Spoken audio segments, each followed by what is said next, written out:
paling berkesan saat kakak ikut IISMA? Tiba kartu aku tuh mati, kayak yang berkesan ini beban politisnya itu kayak minta diskon karena mahal banget.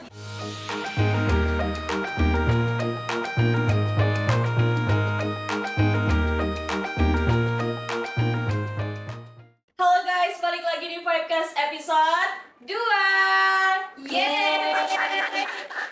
Oke, di sini balik lagi sama aku Alena. Di sini subtema kita kali ini adalah prestasi akademik iya, kehidupan sosial tetap. Di sini narasumber kita ada seseorang yang sangat-sangat luar biasa, famousnya, yang sangat populer.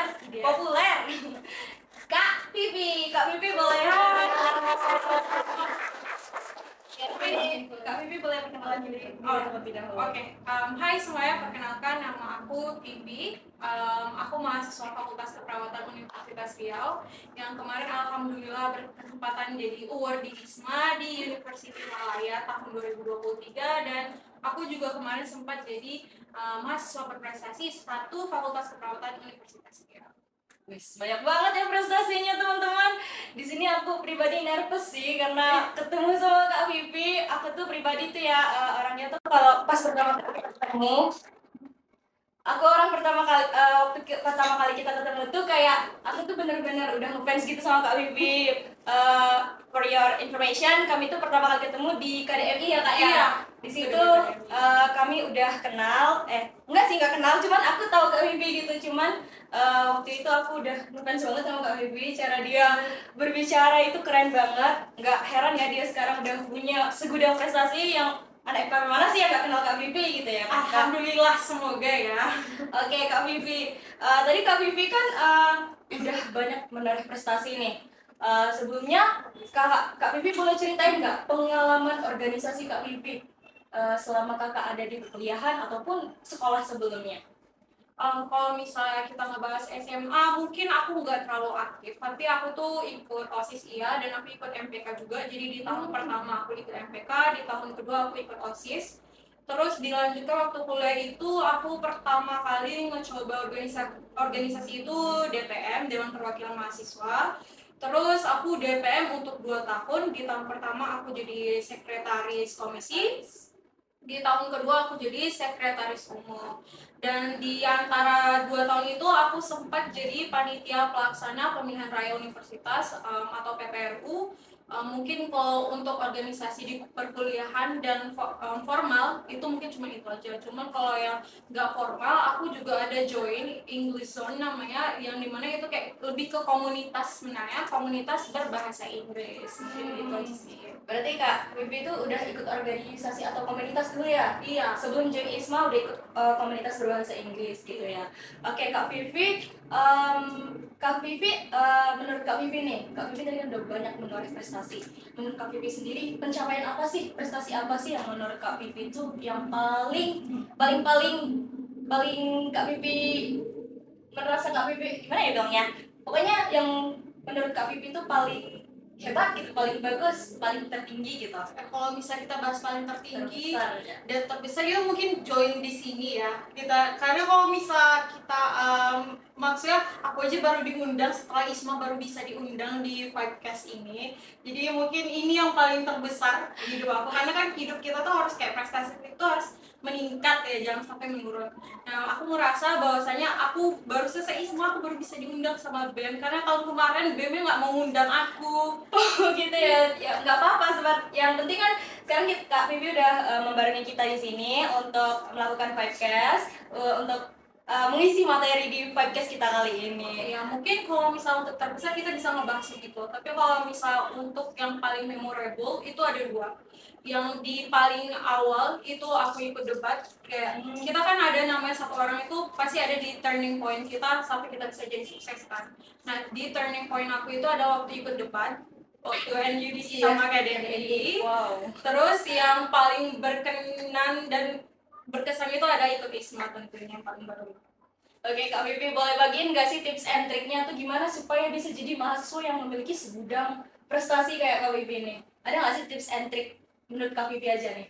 Sebenarnya kalau untuk itu jawaban politisnya itu kayak cuman niat, rajin, tekun, terus ringan tangan kayak gitu. Abis itu pasti kayak satu persatu datang ke kalian gitu. Terus pasti akan ada waktunya kalian untuk menjadi sukses juga gitu. Tapi kalau misal dari pengalaman aku sendiri, tips and triknya itu cuman satu, kalian tuh ramah ke semua orang, terus kalian rajin, terus kalian ringan tangan. Karena kalau misalnya dari aku sendiri, aku pertama kali bisa ikut sebuah perlombaan itu karena aku ramah ke satu senior, kemudian diajaknya, terus di lomba-lomba lain aku tuh juga diajak senior, si Vivi aja, si Vivi kayak dia bisa loh buat ini, dia bisa loh buat ini. Dan dari situ mungkin ada orang yang dia tuh kayak dia sebenarnya bisa berpotensi, cuman dia tuh butuh orang lain untuk bisa lebih gitu. Dan aku tuh orang yang bisa ngebantu seseorang bisa lebih gitu.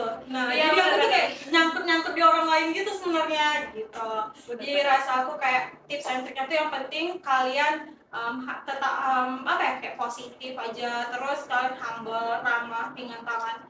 Karena habis itu pasti semuanya akan datang ke kalian, baik itu proyek, perlombaan, dan semuanya orang akan melihat value kalian sendiri gitu, mungkin gitu. Oke, selain rajin tadi ya ada harus ramah ke semua orang. Iya. Bener banget Kak Bibi, kemarin waktu aku nanyain soal-soal ISMA, Kak Bibi bener ramah banget gitu, jawab pokoknya dari A sampai Z dijelasin gitu. Pokoknya Kak Bibi tuh memang bener-bener suka ngebantu orang gitu. Terus Kak Bibi tadi kan ada rajin gitu ya.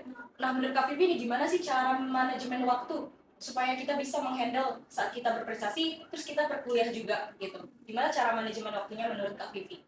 Kalau aku sendiri tipe gini, kalau misal berkuliah, aku tuh aktifnya emang kayak pure di siang. Pokoknya aku dari pagi sampai sore, itu tuh aku emang kayak untuk dunia perkuliahan aku. Tapi kalau misalnya untuk perlombaan, itu aku bakalan letak paling terakhir, yaitu jam tengah malam. Emang pasti sih, kita ketika kita ingin menggapai sesuatu, pasti kita akan kekurangan sesuatu juga. Iya, betul. Gitu. Itu namanya kayak prinsip give and take gitu. Ketika kamu mendapatkan juara, kamu akan kekurangan waktu istirahatmu sebelumnya, iya kan? Jadi kalau bagi aku nggak apa-apa rela kekurangan tidur waktu malam, tapi aku dapat ini di akhir kayak gitu. Jadi aku emang kayak mungkin di saat itu kurang istirahat, tapi bagi aku itu merupakan cara aku memanage time aku sendiri. Karena kan ada yang orang tipenya aktif di siang hari gitu kan.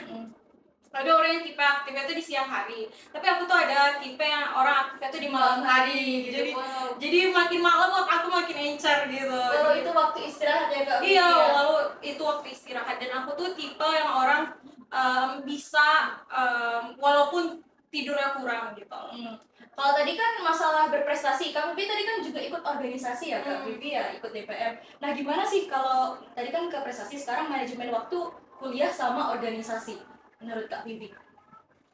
Kalau misal kuliah sama organisasi, ini sebenarnya dua hal yang berbeda, dan rasa aku nggak bisa digabungin gitu. Kalau misalnya gini, organisasi tetap pertama, tapi kuliah adalah utama. Nah itu prinsip yang aku selalu coba lakuin. Dimana kayak misal aku tuh misal kuliah, ya aku kuliah, kayak organisasi yang kedua gitu. Dan tapi aku nggak pernah mau meninggalkan organisasi juga, karena waktu kan kita ada tanggung jawab ya. Baik sebagai mahasiswa, yang tanggung jawab paling utama aku dan organisasi. Palingan waktu itu kalau misalnya aku dikasih tugas sesuatu nih sama organisasi aku, mungkin kalau misal itu berlawanan sama jam kuliah aku bakal bilang kayaknya nggak bisa aku diam itu, aku minta gantiin yang lain dong, nanti aku bakalan gantiin siang lain di waktu yang aku kosong gitu. Jadi kayak tukar-tukaran gitu.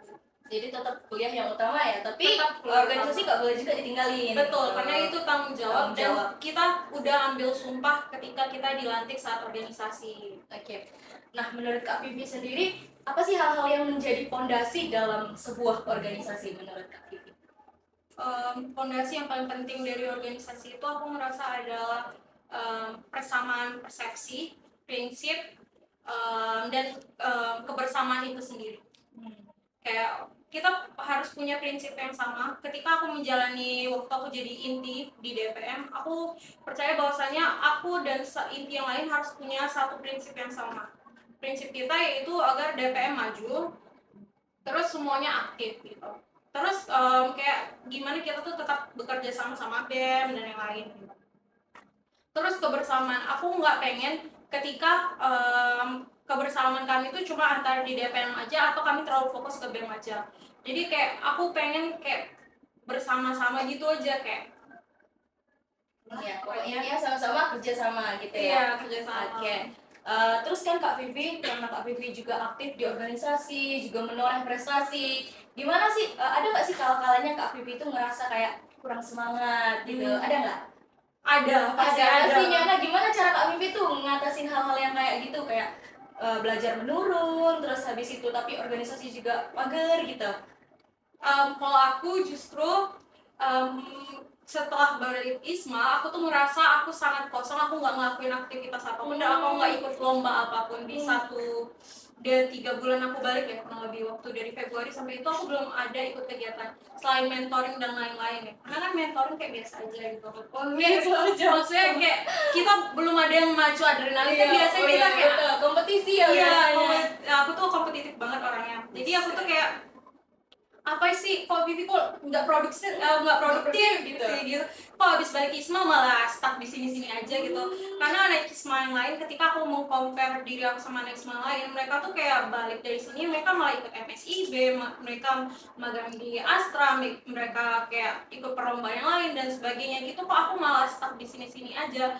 Tapi aku berusaha meyakinkan diri aku bahwasanya itu cuman kayak Vivi, mungkin ini waktu kamu istirahat. Setelah ini kamu harus nyusun target lagi, karena kan mungkin kemarin itu aku nargetkan diri aku tuh sampai ISMA ya. Jadi dari sebelumnya itu aku sibuk banget, padat banget, dari aku NUDC, terus aku ikut KDMI lagi yang di tahun pertama, terus aku ikut lomba CPR itu, terus aku ikut PPRU, semuanya aku ikutin cuman untuk bisa dapat gelar Mapres dan akhirnya bisa ngebawa si nama Mapres itu ke ISMA. Jadi aku ngerasa ini mungkin waktu istirahat sebentar setelah aku berjuang mati-matian untuk ISMA gitu. Ya ampun, keren banget tuh semangat kayak Kak Vivi, tepuk tangan dulu dong. Udah Kak Vivi torehkan. Ya ampun, keren banget. Aku jadi kayak kagum gitu sama Kak Vivi, banyak banget. Jadi kalau kita mau mencapai sesuatu tuh harus ada step-stepnya. Betul. Harus ada usaha juga, harus ada yang direlakan juga gitu. Nah, kalau tadi pengalaman organisasi kan yang paling berkesan udah Kak Vivi ceritain. Sekarang pengalaman yang paling berkesan saat Kakak ikut ISMA kemarin. Pengalaman yang berkesan, ini aku ada satu. Aku nggak tahu ya kalau misalnya kita di Indonesia itu kan kartu ini sebenarnya nggak yang berkesan yang gimana, tapi ini bagi aku kayak lucu banget. Karena kan kita kalau misalnya biasa di Indonesia kalau kita ngisi pulsa tentu masa berlaku kartu kita kan Menambah. terpanjang sendiri dengan Iya. sendiri ya gitu kan. Tapi waktu aku di Malaysia kemarin enggak.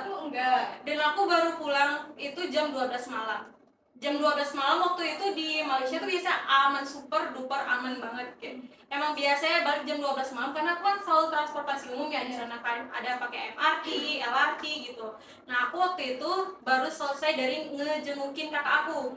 Emang aku waktu itu baliknya di kereta paling terakhir di stasiun itu, which is nggak ada satpam, lampu udah mati dan aku sendirian. Kayak ya mau nggak mau biasanya juga aman kayak gitu kan. Terus aku kayak kapan lagi gila gitu kan. Iya gitu lah. Terus kan aku kayak ngerasa oke, aku bakalan aman.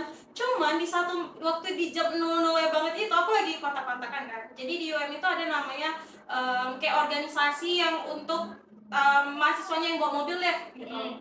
Jadi siapa yang bawa mobil nanti di situ mereka tuh kayak jadi taksi online. Oh gitu. Iya, kalau kita kan ada namanya Komah Undri ya.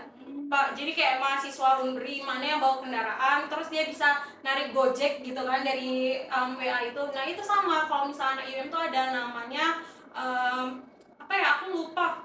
Pokoknya tuh ada namanya itu UM right gitu intinya. Terus pokoknya si itu tuh aku tuh udah pesan lagi kontak-kontakan berapa gitu kan, kayak lagi minta diskon karena mahal banget gila kan, 10 ringgit ya, 10 ringgit tuh kayak 34.000, 35.000, dan sedangkan itu aku sendiri gitu kan. Jadi aku kayak bisa nggak minta kurang, aku lagi nawar-nawaran gitu kan. Terus tiba-tiba kartu aku tuh mati, kayak checklist satu, terus kayak gimana nih gitu kan, kayak nggak salah HP aku nih gitu kan, kayak mungkin Samsung lagi problematik banget lah gitu kan. Oke, terus aku tuh kayak matiin data seluler hidup kan, matiin gitu kan, terus masih nggak bisa, kayak panik, ya Allah kayak gitu sendirian soalnya gitu kan. Terus aku coba mau di pesawat, masih positif, aku coba semuanya mau di pesawat gitu kan, nggak bisa juga gitu kan. kayak aku terlalu apa nih kan, terus kayak aku matiin deh, aku restart HP-nya masih nggak bisa.